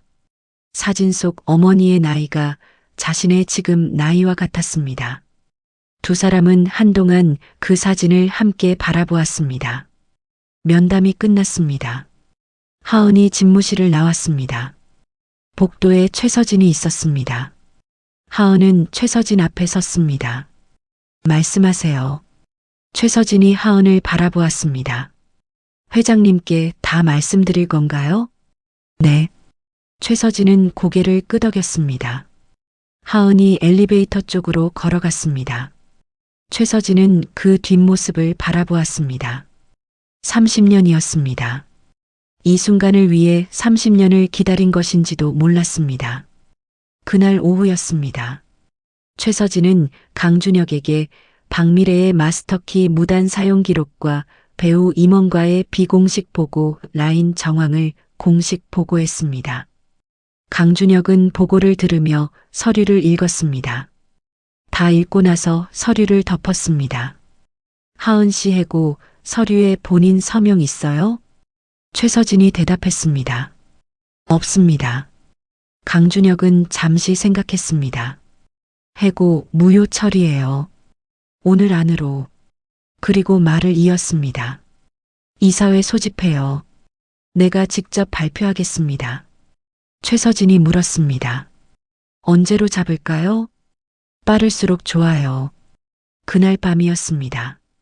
강준혁은 하은에게 연락했습니다. 문자였습니다. 이사회에서 모든 것을 밝히겠습니다. 원치 않으면 말하지 않겠습니다. 하은은 문자를 받고 한참 동안 화면을 바라보았습니다. 자신이 무엇을 허락하는 것인지 완전히 알 수 없었습니다. 무엇이 시작되는 것인지도 알 수 없었습니다. 그런데 한 가지는 알았습니다. 어머니가 평생 혼자 감당해온 것을 자신이 이제 짊어지지 않아도 된다는 것이었습니다. 하은은 두 글자를 입력했습니다. 하세요. 전송했습니다. 휴대폰을 내려놓았습니다. 이사회 당일 아침이었습니다. 강준혁은 평소보다 1시간 일찍 출근했습니다. 집무실에 혼자 앉아 있었습니다. 책상 위에 메모 한 장이 있었습니다. 비서가 준비한 자료가 아니었습니다. 강준혁이 직접 손으로 쓴 메모였습니다. 창밖으로 서울 아침 하늘이 보였습니다. 구름이 낮게 깔려 있었습니다. 강준혁은 이수연의 사진을 꺼냈습니다. 바라보았습니다. 그리고 다시 지갑에 넣었습니다. 일어섰습니다. 이사회 회의실이었습니다. 임원들이 자리를 채우고 있었습니다. 최서진은 맨 뒷줄에 앉았습니다. 강준혁이 들어왔습니다.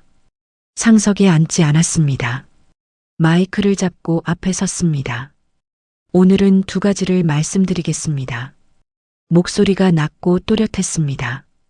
첫째, 인사팀 과장 박미래 씨와 관련 임원의 비위 사실입니다. 직원 사물함 무단 열람, 보안 기록 삭제 시도, 부당해고 의결. 이 사안에 대한 감사를 즉시 착수합니다. 해당 직원의 해고는 무효입니다. 회의실이 조용했습니다. 강준혁이 잠깐 말을 멈추었습니다. 둘째, 개인적인 사안입니다.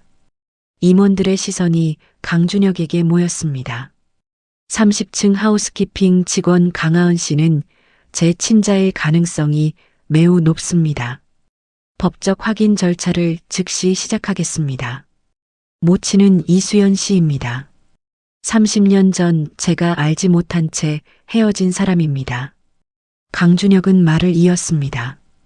이 사실을 밝히는 것이 아르테미스가 30년간 지켜온 정직과 환대의 정신에 부합한다고 생각합니다. 회의실이 술렁였습니다. 그때였습니다. 맨 뒷줄에서 최서진이 일어섰습니다. 천천히 조용히 일어섰습니다. 30년을 함께한 사람이었습니다. 이 선언이 강준혁 개인의 고백이 아니라 조직의 방향 선언임을 지지한다는 의사표시였습니다. 잠시 침묵이 흘렀습니다. 한 명이 더 일어섰습니다. 그리고 또 한 명이 일어섰습니다. 배우 임원만이 끝까지 앉아 있었습니다. 이사회가 끝났습니다. 복도에서 박미래와 하은이 마주쳤습니다. 박미래는 직무정지 통보 서류를 손에 들고 있었습니다. 걸음이 느렸습니다. 하은 앞에서 멈추었습니다. 박미래가 먼저 고개를 숙였습니다. 하은은 그 인사를 받았습니다. 오현숙은 저녁에 소식을 들었습니다. 정다희는 화장실에서 수도꼭지를 틀어놓고 울었습니다. 하우스키핑 팀 단체 채팅방에는 아무도 말을 꺼내지 않았습니다. 한참 후에 오현숙이 이모티콘 하나를 올렸습니다. 그것으로 충분했습니다. 유전자 검사는 이사회 다음 날 진행되었습니다. 강준혁이 직접 병원을 예약했습니다. 검사실 앞 대기 공간이었습니다. 플라스틱 의자가 줄지어 있었습니다. 강준혁과 하은이 나란히 앉아 번호표를 들고 기다렸습니다. 형광등 불빛이 하얗게 내려앉은 공간이었습니다. 소독약 냄새가 났습니다. 멀리서 기계 소리가 들렸습니다. 두 사람은 아무 말도 하지 않았습니다. 그 20분이 이 두 사람이 처음으로 아무런 역할 없이 함께 있었던 시간이었습니다. 회장도 아니었습니다. 직원도 아니었습니다. 그냥 사람이었습니다. 번호가 불렸습니다. 강준혁이 먼저 일어섰습니다. 하은도 일어섰습니다. 3주 뒤였습니다. 결과가 나왔습니다. 친자 일치. 강준혁은 결과지를 받아들고 병원 복도에 서 있었습니다. 창밖으로 겨울 끝자락에 하늘이 보였습니다. 흰 구름이 느리게 흘러갔습니다. 강준혁은 결과지를 접어 주머니에 넣었습니다. 그날 오후였습니다. 강준혁은 혼자 집무실에 앉아 이수연의 사진을 꺼냈습니다. 테이블 위에 놓았습니다. 오래 바라보았습니다. 아무 말도 하지 않았습니다. 그냥 바라보았습니다. 저녁이었습니다. 최서진을 불렀습니다. 최서진이 들어왔습니다. 강준혁이 말했습니다. 장학회 설립 검토해요. 최서진이 메모를 꺼내며 물었습니다. 이름을 어떻게 할까요? 강준혁이 대답했습니다. 이수연. 단번에 나온 말이었습니다. 망설임이 없었습니다. 최서진이 그 이름을 받아 적으면서 고개를 들었습니다. 강준혁의 얼굴을 보았습니다. 30년 만에 강준혁이 그 이름을 소리내어 말했습니다. 최서진은 그 사실을 알았습니다. 강준혁도 알았습니다. 두 사람은 잠시 서로를 바라보았습니다. 최서진이 먼저 시선을 내렸습니다. 알겠습니다. 그날 밤이었습니다. 하은은 어머니의 영정 사진 앞에 앉았습니다. 유전자 검사 결과지를 펼쳤습니다. 사진 쪽으로 들어보였습니다. 아무 말도 하지 않았습니다. 그냥 보여주었습니다. 향 한 개비를 피웠습니다. 연기가 가늘게 올라갔습니다. 두 손을 모았습니다. 오래 앉아 있었습니다. 일기장 마지막 페이지를 폈습니다. 하은아, 그 목걸이가 너를 데려다 줄 곳에 가거든 무서워하지 마라. 엄마는 그 사람을 미워한 적이 없다. 내가 아버지를 만날 수 있다면 그것으로 충분하다. 하은은 그 페이지를 가슴에 대었습니다. 눈을 감았습니다. 한참 그 자리에 서 있었습니다. 목걸이를 꺼내 들었습니다. S, Y를 보았습니다. 별 문양을 보았습니다. 처음으로 그것을 꼭 쥐지 않았습니다. 손바닥 위에 가만히 올려두었습니다. 쥐지 않아도 사라지지 않는다는 것을 이제는 알았습니다. 그날 자정이었습니다. 비서가 기록을 남겼습니다. 강준혁이 자정 이전에 퇴근한 날이었습니다. 창립 이후 두 번째였습니다. 첫 번째는 30년 전이었습니다. 아르테미스 호텔 개관 다음 날이었습니다. 이수연의 연락이 처음으로 끊겼다는 것을 알게 된 그날 밤이었습니다. 6개월이 지났습니다. 봄이었습니다. 아르테미스 호텔 30층 라운지였습니다. 창밖으로 연두색 가로수가 보였습니다. 봄볕이 유리창을 통해 라운지 안쪽까지 길게 들어와 있었습니다. 바닥에 빛의 네모가 반듯하게 누워 있었습니다. 테이블 하나가 창가에 놓여 있었습니다. 그 위에 이수연의 사진이 있었습니다. 흰 국화가 사진 앞에 놓여 있었습니다. 강준혁이 앉아 있었습니다. 최서진이 앉아 있었습니다. 오현숙이 앉아 있었습니다. 정다인이 앉아 있었습니다. 그리고 하은이 앉아 있었습니다. 하은이 흰 꽃을 골라 사진 앞에 가지런히 놓았습니다. 흰 것만 골라 앞쪽에 배치했습니다. 강준혁은 그것을 보았습니다. 눈을 내리깔았습니다. 오현숙이 낮게 말했습니다. 이수연 씨를 직접 뵌 적은 없지만요. 모두가 오현숙을 보았습니다. 하은이를 보면서 어떤 분인지 알 것 같았어요. 말이 끝나고 아무도 다른 말을 꺼내지 않았습니다. 그런데 테이블 위 공기가 달라졌습니다. 따뜻해졌습니다. 하은은 오현숙을 바라보다가 고개를 돌렸습니다. 창밖을 보았습니다. 가로수 잎이 봄바람에 흔들렸습니다. 하은이 오현숙과 정다인에게 이 자리를 부탁할 때 한 말이 있었습니다. 엄마를 아는 사람이 아무도 없어요. 엄마 곁에 있어줬던 사람들을 데리고 싶었어요. 두 사람은 아무 말 없이 왔습니다. 이수연 장학회 설립 기자회견이 있었습니다. 강준혁이 마이크 앞에 섰습니다. 기자들이 카메라를 들고 있었습니다. 강준혁이 장학회의 지향을 설명했습니다. 매년 생활고로 학업을 포기하는 청년들을 지원하는 기금이라고 했습니다. 그리고 이름에 대해 짧게 말했습니다. 혼자서도 포기하지 않은 사람의 이름을 붙였습니다. 그것이 전부였습니다. 다음 날 기사가 났습니다. 하은은 그 기사를 출력했습니다. 어머니의 영정 앞에 놓았습니다. 서비스 기획팀 공개 채용이 있었습니다.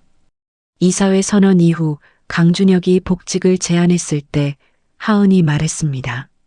하우스키핑으로 돌아가고 싶지 않습니다. 강준혁이 물었습니다. 원하는 자리가 있어요? 하은이 대답했습니다. 공채로 지원하겠습니다. 강준혁은 잠시 하은을 바라보았습니다. 그리고 고개를 끄덕였습니다. 외부 위원이 포함된 블라인드 면접이었습니다. 필기 시험이 먼저였습니다. 하은은 필기를 통과했습니다. 면접을 통과했습니다. 합격 통보를 받은 날이었습니다. 정다인과 직원 식당에서 밥을 먹었습니다. 정다인이 숟가락을 내려놓으며 말했습니다. 야, 근데 너 처음 왔을 때 그 낡은 깔창 기억나? 하은이 웃었습니다. 그걸 내가 어떻게 알아? 정다인이 어깨를 으쓱했습니다. 소문이 돌았거든. 신입이 깔창을 들고 출근했다고. 하은은 웃음을 멈추지 않았습니다. 정다인도 웃었습니다. 두 사람의 웃음소리가 직원 식당 안에 퍼졌습니다. 어느 오후였습니다. 강준혁이 기획회의실 유리병 너머로 하은이 발표하는 것을 보았습니다. 하은은 화이트보드에 아이디어를 써 내려가고 있었습니다. 손이 빠르게 움직였습니다. 동료들의 반응을 살피는 눈빛이 있었습니다. 강준혁은 그 눈빛을 보았습니다. 무언가에 집중할 때 이수연이 짓던 눈빛이었습니다. 그 눈빛이 거기 있었습니다. 강준혁은 복도에서 한참 서 있었습니다. 이번에는 그 자리를 피하지 않았습니다. 회의가 끝나고 하은이 회의실 문을 열고 나왔습니다. 복도에서 강준혁과 마주쳤습니다. 강준혁이 먼저 고개를 끄덕였습니다. 하은도 고개를 끄덕였습니다. 두 사람은 각자의 방향으로 걸어갔습니다. 최서진은 30년 만에 처음으로 강준혁의 집무실 문이 열려 있는 것을 보았습니다. 복도를 지나치다가 멈추었습니다. 다시 보았습니다. 분명히 열려 있었습니다. 최서진은 비서에게 물었습니다. 에어컨 문제가 있는 거예요? 비서가 고개를 저었습니다. 아닙니다. 오늘 아침부터 저러세요. 최서진은 열린 문을 바라보다가 돌아섰습니다. 입가에 무언가가 스쳤습니다. 일요일 저녁이었습니다. 호텔 인근 국밥집이었습니다. 낡은 간판이 달린 작은 가게였습니다. 안에 테이블이 6개 있었습니다. 뚝배기에서 김이 올라왔습니다. 국물 냄새가 가게 안을 가득 채웠습니다. 강준혁과 하은이 마주 앉아 있었습니다. 이 가게는 강준혁이 처음 제안했습니다. 하은이 가게 이름을 들었을 때 잠깐 멈추었습니다. 어머니 일기장에 그 이름이 있었습니다. 그 국밥집 앞에서 헤어졌다. 그 문장이었습니다. 하은이 먼저 그 가게를 알고 있다고 말했습니다. 강준혁이 하은을 보았습니다. 말이 없었습니다. 그냥 보았습니다. 두 사람은 그 가게에서 처음으로 함께 밥을 먹었습니다. 그 뒤로 매주 일요일 저녁이 되면 두 사람은 이 가게에 왔습니다. 아버지와 딸이라는 말은 아직 쓰지 않았습니다. 그래도 왔습니다. 그냥 왔습니다. 세공사를 찾아간 것은 어느 평일 저녁이었습니다. 하은은 목걸이를 꺼내 세공사에게 건네며 말했습니다. S, Y 옆에 이니셜을 하나 더 새겨주세요. 세공사가 물었습니다. 어떻게 배치할까요? 하은은 종이를 꺼냈습니다. 여러 번 고쳐 그린 도안이었습니다. S, Y와 H, E의 마지막 획이 하나의 곡선으로 이어지는 모양이었습니다. 세공사가 도안을 들여다보았습니다. 일주일 뒤에 오세요. 일주일이 지났습니다. 하은은 세공사에게서 목걸이를 받았습니다. 손바닥 위에 올려놓았습니다. S, Y와 H, E가 끝획 하나로 이어져 있었습니다. 끊어졌던 두 획이 하나의 곡선 위에서 만났습니다. 하은은 그것을 한참 바라보았습니다. 어머니가 30년을 걸어온 길이었습니다. 자신이 알지 못한 채 살아온 29년이었습니다. 그 두 길이 이 작은 금속 조각 위에서 이어졌습니다. 슬프지 않았습니다. 기쁘지도 않았습니다. 다만 비로소 완성된 것 같았습니다. 목걸이를 목에 걸었습니다. 일요일 저녁이었습니다. 국밥집이었습니다. 강준혁과 하은이 마주 앉아 있었습니다. 뚝배기에서 김이 피어올랐습니다. 하은은 숟가락을 들다가 멈추었습니다. 목걸이를 꺼냈습니다. 테이블 위에 올려두지 않았습니다.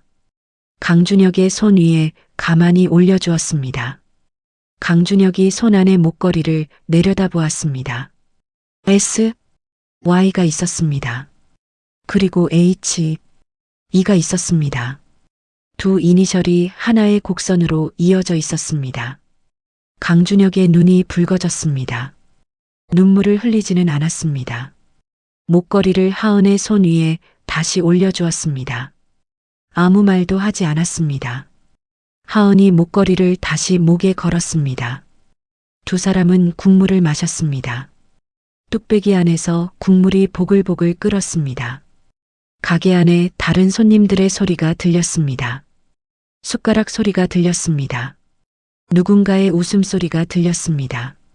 창밖으로 봄바람이 지나갔습니다. 유리창이 가볍게 흔들렸습니다. 강준혁이 어느 순간 계산을 하고 자리에서 일어섰습니다. 가게 문 앞에서 하은의 어깨에 손을 얹었습니다. 아무 말이 없었습니다. 그냥 얹었습니다. 하은은 그 손을 피하지 않았습니다. 두 사람은 가게 문을 열고 나왔습니다. 봄 저녁 공기가 얼굴에 닿았습니다. 부드러웠습니다. 따뜻했습니다. 가로등이 켜지고 있었습니다. 두 사람의 그림자가 인도 위에 나란히 드리워졌습니다. 하은은 목걸이 펜던트를 손끝으로 가볍게 건드렸습니다. 차갑지 않았습니다. 따뜻했습니다. 30년이라는 시간은 누군가에게는 잊기 위한 시간이었고 누군가에게는 끝까지 지키기 위한 시간이었습니다. 이수연은 사랑을 원망으로 남기지 않았고 강준혁은 뒤늦게서야 그 사랑의 무게를 배웠습니다. 그리고 하은은 자신의 출생이 상처가 아니라 연결이었다는 사실을 스스로 증명해냈습니다. 끊어진 줄 알았던 인연도 결국은 이어질 자리를 찾아갑니다. 늦었다고 생각한 순간에도 진실은 제자리를 향해 움직이고 있었던 것처럼요. 오늘 이야기가 당신의 마음 한켠에도 작은 용기와 위로로 남았기를 바랍니다. 이야기를 끝까지 들어주신 분이 계시다면 잘 들었다고 댓글 하나만 남겨주세요. 당신의 오늘을 늘 응원합니다. 감사합니다.